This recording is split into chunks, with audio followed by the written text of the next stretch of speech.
Assalamualaikum warahmatullahi wabarakatuh. Terima kasih yang udah ngeklik lagi channel Lihat Hisam Official ya guys. Semoga langsung sehat, berkah berkah untuk kita semuanya. Gimana kalian lagi ngapain nih? Kayak Hisam mau bahas apa ya malam ini ya? Sambil nyusu guys. Ini saya lagi nyusu guys. Saya lagi ngopi guys. By the way, malam ini ada yang mau saya ceritakan ya tentang kisah PMI Hong Kong yang memiliki bersangkutan hutang bank di salah satu bank Hong Kong. Ya, kalian tebak-tebak sendiri deh bang apa ya. Nah, penagihan kolektornya ini sudah datang ke rumahnya. Ini yang ditakutkan akhirnya terjadi juga. Dan ibunya syok. Ya, PMI ini tidak jujur kepada ibunya karena takut ya. Tapi PMI ini berbagi untuk kalian supaya lebih cepat lebih baik yang memiliki bersangkutan bank yang sudah lalai membayar, supaya berkata jujur kepada orang tua agar mereka bisa mengantisipasi kalau ada kolektor yang datang ya guys ya. Jangan sampai kejadiannya seperti Mbak PMI ini. Mbak PMI ini merasa seperti anak durhaka. Ya, meskipun kita tahu manusia itu kan khilaf ya guys ya. Pernah khilaf, pernah salah juga. Dan mungkin ini teguran atas tingkah kita yang berlebihan ya guys ya. Harusnya kita datang ke Hong Kong untuk menyelesaikan segala persangkutan, malah kita datang ke Hong Kong menciptakan masalah baru, dan mungkin ini bencana bagi keluarga, aib untuk keluarga, dan mau nggak mau ya kita harus melewati fase ini ya guys ya. Semoga kisah PMI ini bisa memberikan pelajaran untuk kita yang belum tersangkut supaya menjauh ya guys ya, untuk kebaikan kita bersama. Yuk langsung aja yuk saya ceritakan ini untuk kalian semuanya. By the way, PMI ini bernama Mbak Dora guys, umurnya sekitar 33 tahun, asalnya dari Malang. Dia ini memiliki anak perempuan umur 7 tahun dan ibu ya guys ya, cuma ibu aja. Nah, alhamdulillahnya Mbak Dora ini sudah memiliki rumah di Malang yang ditinggali oleh ibu dan anaknya ya guys ya. Singkat cerita, Mbak Dora ini adalah single parent alias janda. Nah, ditinggal suaminya entah kemana, Mbak Dora ini tidak mengharapkan mengharapkan mantan suaminya ya guys ya. Akhirnya dia memberanikan diri untuk pergi ke Hong Kong ya guys ya, untuk bekerja. Nah, sesampainya di Hong Kong, Mbak Dora ini ya menjalani aktivitas seperti pekerja migran. Dia menjaga seorang lansia yang udah maafan ya guys ya, alias ada cicimpeng, alias agak sedikit gila ya, kasarnya gila ya guys ya. Kadang teriak sendiri, kadang membuat kekacauan seperti mukul-mukul kayak gitu guys.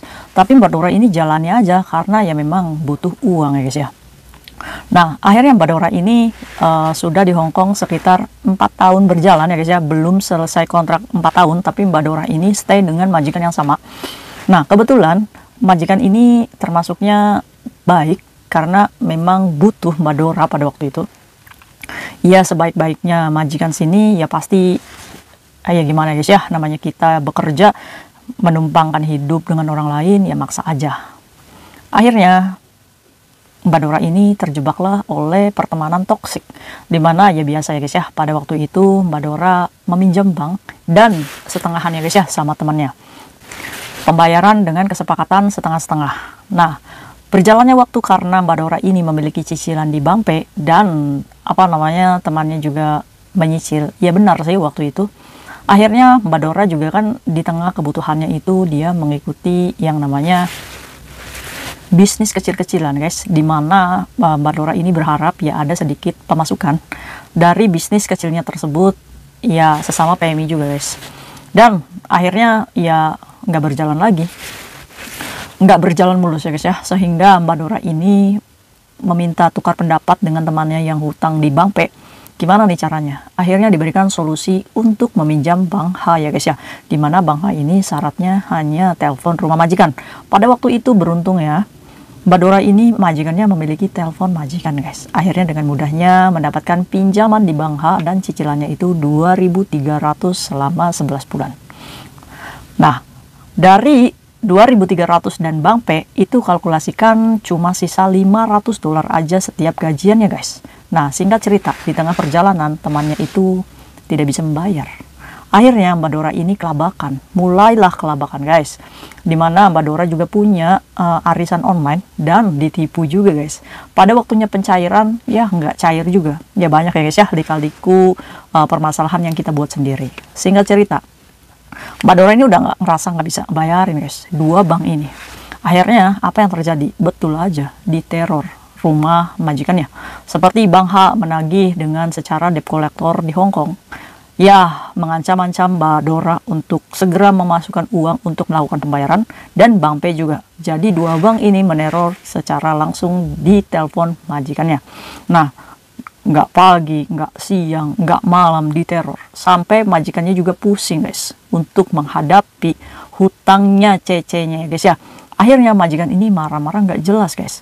Nah, setiap pekerjaan yang Mbak Dora lakukan ini dianggap salah guys. Ditendang-tendang, apa namanya, kalau dia kesel ya majikannya. Nah, posisi di rumahnya Mbak Dora ini ada dadanya, ada singsangnya, dan umurnya juga udah sekitar 50 ke atas ya guys ya. Dan ada lansia itu, ibu dari dadanya tersebut. Nah, dadanya itu nggak kerja, stay di rumah guys. Ya singsangnya ya masih kerja ya guys ya. Nah, akhirnya ditendang-tendang tuh guys kalau misalkan kesel. Setiap ada telepon dari bank selalu ditendang. Nah, pada akhirnya majikannya ini menyerah dan menginterminate Mbak Dora.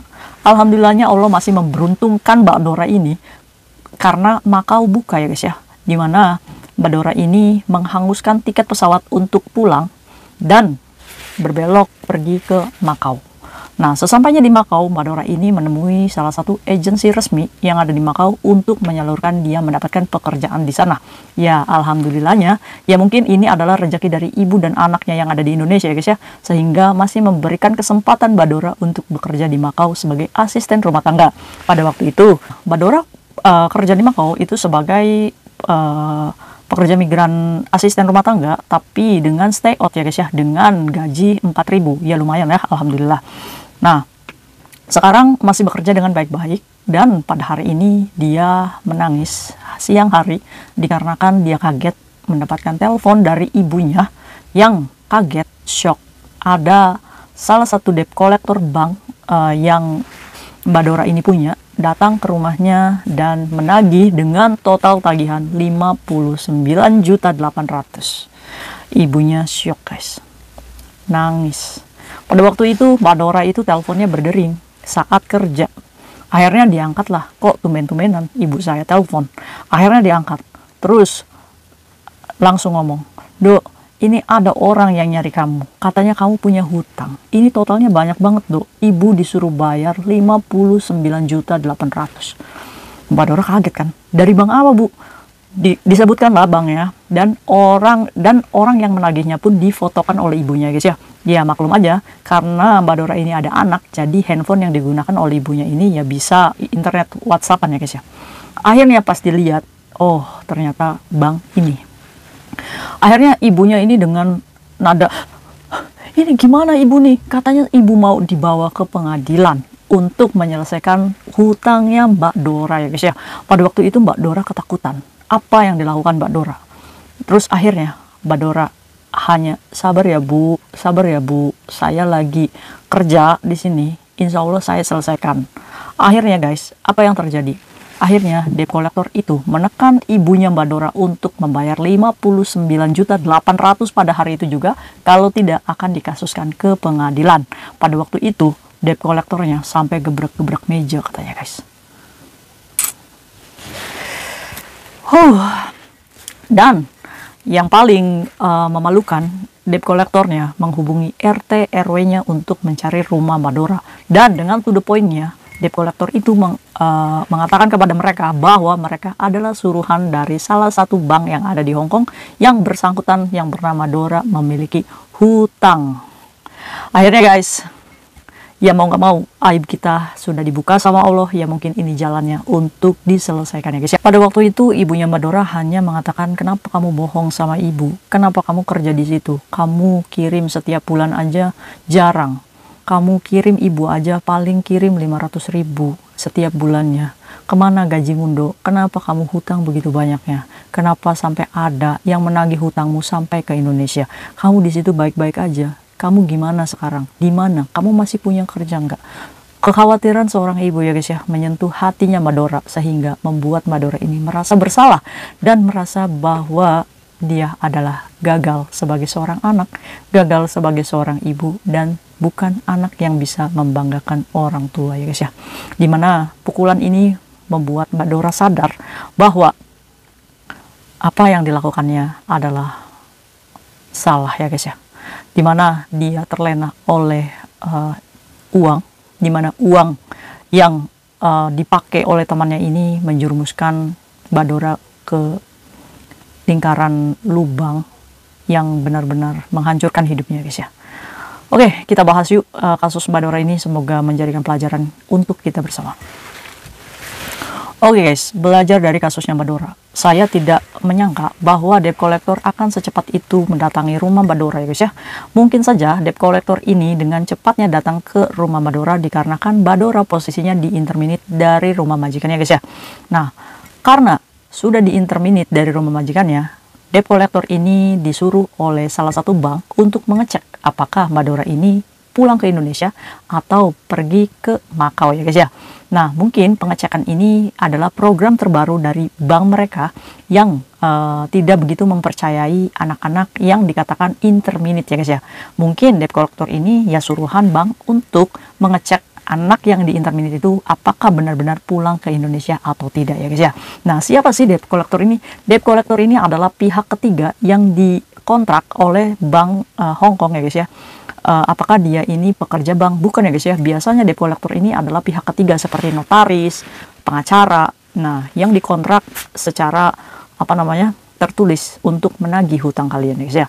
Nah, biasanya uang yang yang ditagihkan secara debt collector itu hitungannya nggak jelas guys. Nah, seperti kasusnya Badora ini lalai tidak membayar 5 setoran lagi, cicilannya itu 2.300. Kalau ditotalkan itu palingan juga 12 ribuan ya guys ya, sekitar 24 juta. Kenapa? Sampai di rumah debt collector itu menagih sampai 59 juta. Itu artinya debt collector menagih 2 kali lipatnya guys ya. Jelas aja debt collector menagih dengan total seperti itu. Yang pertama, untuk menekan kalian supaya kalian ini takut dan segera membayar. Yang kedua, karena kalian ini sudah broken kontrak dengan suatu bank, sehingga bank itu memiliki hak untuk menagih dengan nominal sesuai bank ya guys, hitungan bank ya guys. Kayak gini contohnya aja. Ya, disuruh siapa kamu itu nggak bayar, jadi terserah saya dong, saya mau ngasih kerugian saya berapa. Intinya seperti itu. Nah, nominal yang tidak masuk akal ini harusnya kita bisa belajar ya guys ya. Bagaimana sih cara menghadapi bank yang sudah lalai ya guys ya. Kita juga kita ini tahu kita salah ya guys ya. Tapi bagaimana caranya kita menyelesaikan dengan bank ini supaya kita jangan terlalu bangkrut dan jangan terlalu mengikuti nominal yang ada di surat tagihan ya guys ya. Apakah bisa? Bisa. Dulu saya pernah membantu seseorang ya guys ya, 2 cicilan lagi di bank tersebut dan tidak membayar selama 2 tahun dan bisa bayar sesuai dengan cicilannya aja. Oke guys, setelah belajar dari kasusnya Badora, mulai nih kalian harus ngomong sama pihak keluarga kalian ya guys ya, mengantisipasi supaya mereka tidak kaget ya guys ya dengan datangnya debt collector tersebut.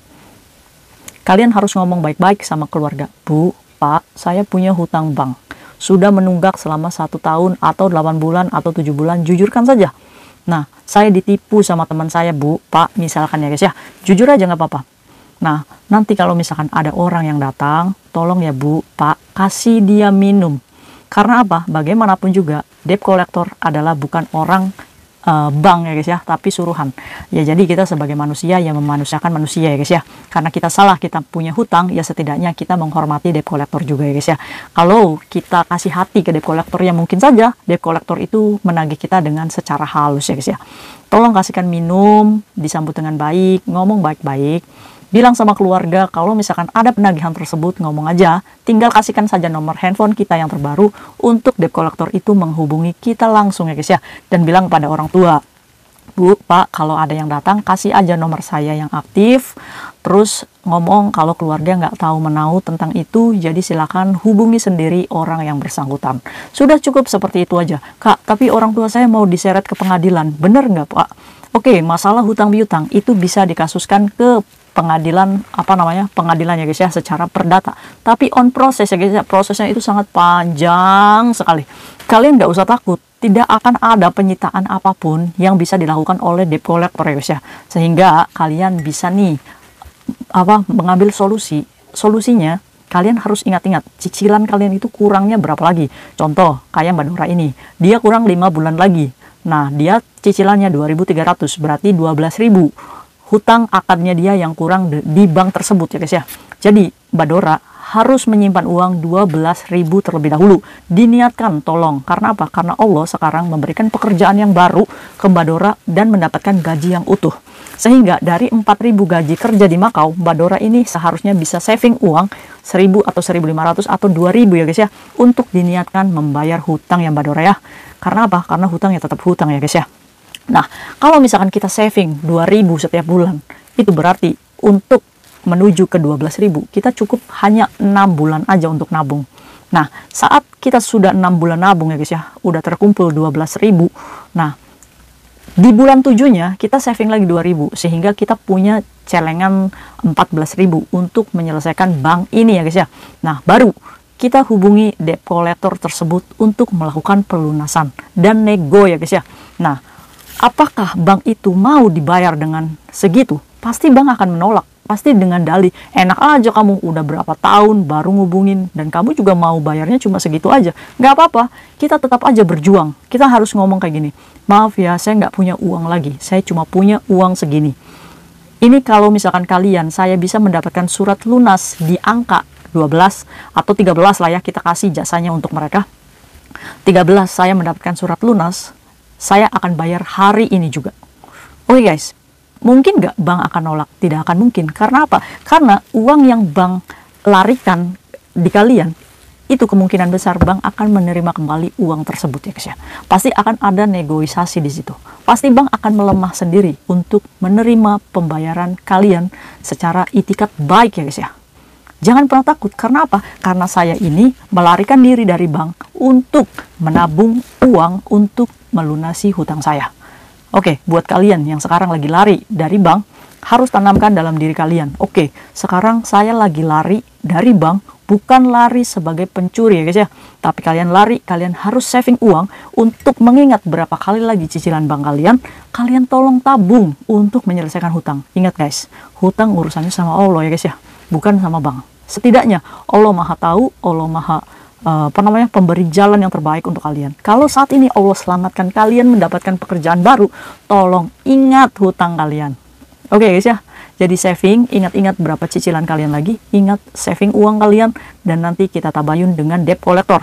Oke, saat kalian ngomong sama debt collector, kalian juga harus berhubungan langsung dengan kantor pusatnya. Jadi 2 nomor ya guys ya, jangan hanya debt collector aja, kalian juga harus menghubungi dengan nomor pusatnya. Nah, benar nggak nih ini debt collector suruhan kalian nih? Kalau misalkan benar satu sama lain, saat kalian membayar, tolong bayar ke akun bank kalian. Jangan mau kirim ke rekening yang dikasih debt collector. Oke?